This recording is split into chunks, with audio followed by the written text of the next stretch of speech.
एवढा विषय नानाविध रूपाने दाखले देऊन त्यांना समजावून देऊन त्या उभयतांना सेवक म्हणून तयार केले व आज ते दोघेही सेवकाचे कर्तव्य पार पाडित आहेत याबद्दल अभिमान वाटतो। त्याचप्रमाणे आपण सर्वांना वंदनीय दादांनी 30-35 मिनिटांची साधना शिकवली आहे व श्री साई स्वाध्याय मंडळाची स्थापना करून देऊन इतरांना मदत होईल अशी व्यवस्था केली आहे। म्हणजे साई स्वाध्यायामुळे जे पैसे तुम्ही देता प्रत्येक केंद्रावर त्यातले 80% शिक्षण संस्थेसाठी जातात, 10%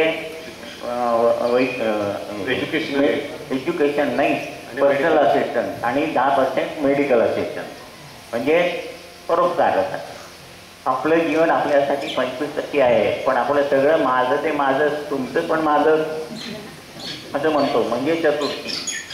आता आपलं 25% आणि इतरांचं 75% कसं असायचं, करायचं आहे, अन्नदान करायचं आहे, वस्त्रदान करायचं आहे, द्रव्यदान करायचं आहे, भूदान करायचं आहे, गोदान करायचं आहे, ते शक्य नाही आहे आता आपल्याला। म्हणून काही संस्थांमध्ये जे पैसे आपण दिले की ते 75% जे कार्य व्हायचं आहे ते त्यातनं होतं। अशा तऱ्हेने प्राप्त करून दिलेल्या सर्वश्रेष्ठ सेवक अवस्थेचा योग्य उपयोग करून ओंकार साधनेने अंतिम उद्दिष्ट साध्य करून घ्यायचे आहे। अंतिम उद्दिष्ट काय आहे? जीवन ईश्वरमय करणे हे परमार्थामधलं। जसं आपण इकडं व्यवहारात प्रॉफिट बघतो तसं जीवन ईश्वरमय करणे हा सब्जेक्ट आहे। कोण कसं असेल ज्या माध्यमातून जो हे कार्य करत असेल त्याच्यातून मूळ अवस्थेकडे जायचं म्हणजे सचोटीने व्यापार करायचा। कळलं ना? लक्षात आलं तुम्हाला? दोन्ही बाजू अशा आहेत। तर आता दैहिक अवस्थेमध्ये तिथं गेले बघ आहे हे नाभी हृदय कंठ ललाट आणि ब्रह्म म्हणजे नाभी हृदय कंठ ललाट आणि ब्रह्म हे 3 कोश आहेत वरची ती आत्मिक अवस्था, ही 2 कोश आहेत ही दैहिक अवस्था म्हणून इथं सगळं दिलेलं आहे। आता ही आत्मिक अवस्थेमध्ये 12 माध्यम आहेत आणि या दैहिक अवस्थेमध्ये 7 माध्यम आहेत। कुठे ते तिथं लिहिलेलं आहे। आता आपण तो श्लोक जो म्हणतो पंगुम लंघयते गिरिम मूकम करोति वाचालम म्हणजे काय? हे 2 कोश आहेत ना अन्नमय प्राणमय व्यवस्थित आहेत, जेवण भरपूर, प्राणमय इकडे तिकडे जेव आहे म्हणून इकडे तिकडे भटकतात। सूक्ष्म आणि कारणमध्ये म्हणजे मनोमय विज्ञानमय आनंदमय हे मुख्य आहे म्हणून मूकम करोति वाचालम जेव्हा ते विकसित होते। पंगुम लंघयते गिरिम म्हणजे पहिल्या 3 लोकातून 4थ्या लोकात चालायचं। पंगुम लंघयते गिरिम यात कृपा तमः म्हणजे परमानंद माधव। हे जर तुझी कृपा झाली तरच शक्य आहे आणि ती कृपा सगळ्यांनी केलेली आहे म्हणून आपण इथून गेल्यानंतर 4थ्या लोकात म्हणजे स्वर्गात जाणार। नाहीतर आपण जर पहिल्या 3 लोकात अडकलो तर त्या 3 लोकांमध्ये भवसागर म्हटलं त्याला 360 वर्षानंतर जन्म आहे।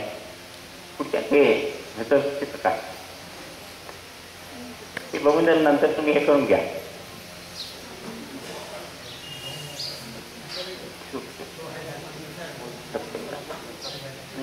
सप्तलोकात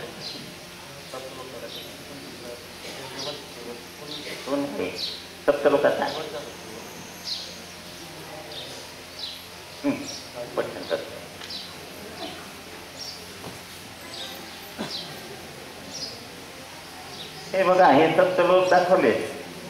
ह्याला भवसागर म्हटले। भवसागर मेल्यानंतर बहुतेक लोक इथे जातात। देवानी लोक हे तास निर्माण केले पण वासनेने भूत पिशाचे होऊन आपण 8वा लोक निर्माण केला।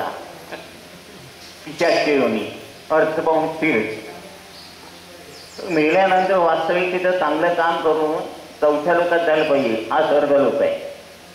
तर म्हणून त्यांच्याशी काय मुकम करोति वाचालम हे जे मुखे आहेत ते 2 कोश मुकम करोति वाचालम पंगुम लंघयते गिरिम त्यात कृपातमः वंदे परमानंद माधव म्हणजे मेल्यानंतर इथं जाणार आणि मग इथला प्रवास आहे तो अवघड नाही आहे तो काय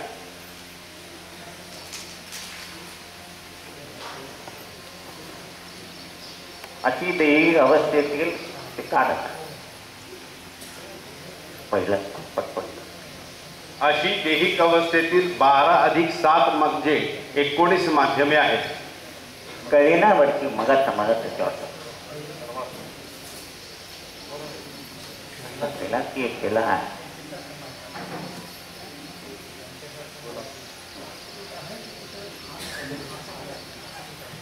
हे बघा इथं स्थूल आणि सूक्ष्म म्हणजे हे 7 माध्यम 5 माध्यम म्हणजे 5 पासून 2 7 आणि ही 12 माध्यम 3 कोश 5 तन्मात्र आणि 4 अवस्था म्हणजे ही 12 माध्यमाची कमतरता आहे म्हणून अडचण आहे.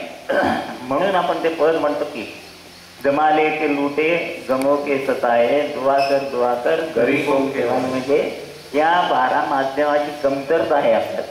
म्हणजे काय थोडक्यात आता तोंडामध्ये 28 तास सगळे असतील तर अन्न पचन होईल, त्यातले 14 कमी असतील तर समजलं. म्हणजे तुम्ही कर्माला दोष देता ते कर्म नाही आहे, कर्म देहामध्ये कर्म धारण होण्याकरता देहात कमतरता आहे म्हणून तुम्हाला अडचण येते. समजलं. तर तेव्हा काहीतरी काम झाले मी बसताना म्हणजे कसलं कर्म माझं कर्म चांगलंच आहे, कर्म चांगलं आहे म्हणून तर जन्म मिळाला. तर ही कमतरता भरून काढायची ती साध्यता भरून येते. तुम्ही करीत असलेल्या स्थूल देहातील परिणाम सूक्ष्म देहावर होतो आणि ती 12 माध्यमं विकसित होतात आणि अशी 19 माध्यमं सगळी विकसित झाल्यावर कर्म तुमच्याशी एकरूप होतं आणि तुम्हाला सुखशांती समाधान. ह्याच्यात भविष्यवी करण्याचा प्रश्न आला नाही. हे कोणी बघतच नाही. अडचण आली की जायचं त्यांनी काय ते सांगितलं ते करायचं. पण त्याच्यातून हे भरण होतं का. मग ह्याचा शोध नवीन लागला काय ह्याला पूर्वी काय होतं. तुम्ही देवळात गेल्यावर तीर्थ देतात. तीर्थ म्हणजे पॉझिटिव्ह एनर्जी ती रक्तात जाते. आता हे काय पाठीकोश जे सांगितलं येतं ते सगळे रक्तमय आहेत आणि रक्तामध्ये दोष आहेत होय का नाही. कसं आहे डॉक्टरकडे गेला तुम्हाला डायबेटीस निघाला बरोबर लगेच विचारतात तुमच्या आईला काय होता का वडला नव्हता का. म्हणजे 7 पिढ्यातले दोष तुम्ही रक्तातून आणले. असं रक्त दोषयुक्त ते दर 3 मिनिटाला इकडे जातं आणि म्हणून तुमचे विचार चांगले नाही. पण ते शुद्ध व्हावं म्हणून तुमची मुलीने काय सांगितलं देवाची पूजा करा आणि तीर्थ घ्या. पण दोष एवढे आहेत आणि तीर्थ केवढं देतो एवढं. देवळात गेला सुद्धा तीर्थ जर पंचामृत देतात ते त्याचा पंचामृत म्हणजे 5 कोश शुद्ध होण्यासाठी ते दूध दही साखर आणि हे माध्यम समज लक्षात आलं. म्हणजे त्याचा हेतू काय आहे रक्त तुम्ही झालं की चांगले विचार यायला लागतात आणि चांगले विचार आले की चांगलं आचरण होतं. चांगलं आचरण झालं की चांगलं बोलणं. लाईट गेले का ऐकायला येते का. म्हणजे मूळ जे दोष आहेत ते आपल्या आतमध्ये आहेत. म्हणजे आपलं अंतरंग शुद्ध करायचं आहे म्हणून म्हणजे देह शुद्ध करून भजन रंगा बरोबर आहे. आणि ते साधनेतून होतं. साधना केल्यावर तुम्ही ध्वनी प्रकाश तो प्रकाश म्हणजे शक्ती ही तुम्ही पुन्हा जे श्वास घेता तेव्हा along with oxygen it goes into respiration and then in blood.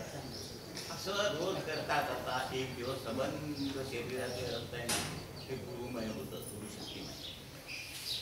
आता हे यंग पोरं काय खातात तार गुटखा खातात खाता सगळं तार उठवतं ना मग गुरु रुपवत नाही का हो का नाही. साखर भरपूर खाली की रक्तामध्ये शुगर वाढायला लागते. तसं साधना करायला लागल्यावर शक्ती वाढायला लागते. वाढता वाढता तुमचं जीवन सगळं पूर्ण झालं की तुम्ही ज्याच्याकडे बघाल बोलाल तिथे जाल तिथे सभानंद आणि याचा अनुभव येतो आपल्याला ते नंतर दाखवणार. थांबायचं चालू करते.